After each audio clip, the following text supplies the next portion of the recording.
Hello guys, ഇന്ന് കോഴീന്റെ കരളും കൂമ്പും roast ചെയ്യാം. ആദ്യം തന്നെ കരളും കൂമ്പും നന്നായി കഴുകിയെടുക്കണം.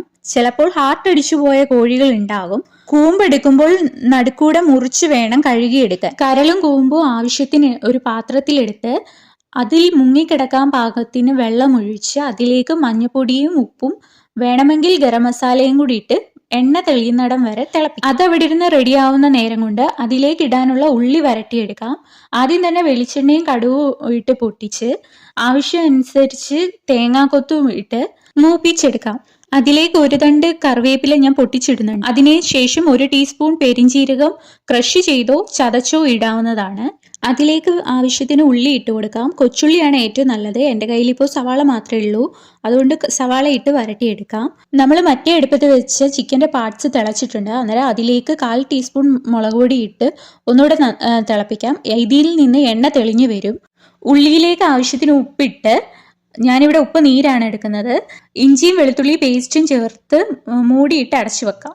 ഇതേ നമ്മൾ ചിക്കൻ്റെ കരളും കൂമ്പും തിളപ്പിക്കാൻ വെച്ചതിൽ നിന്ന് എണ്ണ തെളിഞ്ഞു വന്നിട്ടുണ്ട്. ഇപ്പോഴേക്കും ഫ്ലെയിം ഓഫ് ചെയ്യാം.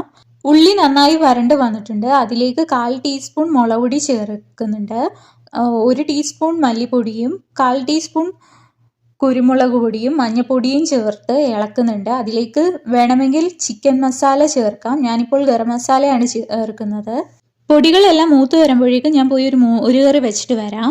പൊടികളെല്ലാം മൂത്തതിനു ശേഷം നമ്മൾ വേവിച്ച് വെച്ചിരിക്കുന്ന ചിക്കൻ്റെ കരളും കൂമ്പും ഇതിലേക്ക് തട്ടി കൊടുക്കാം. ഈ വെള്ളം വേണമെങ്കിൽ പറ്റിക്കണം. നമ്മളിവിടെ റോസ്റ്റ് ചെയ്താണ് എടുക്കുന്നത്, അതുകൊണ്ട് ഹൈ ഫ്ലെയിമിലിട്ട് മൂടി വെച്ച് വെള്ളം പറ്റിച്ചെടുക്കണം.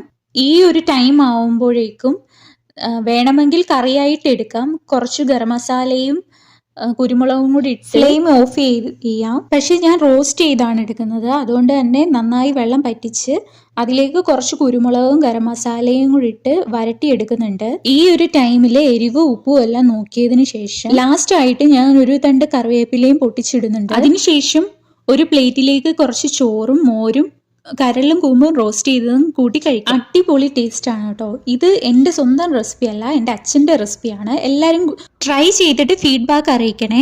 Thanks for watching.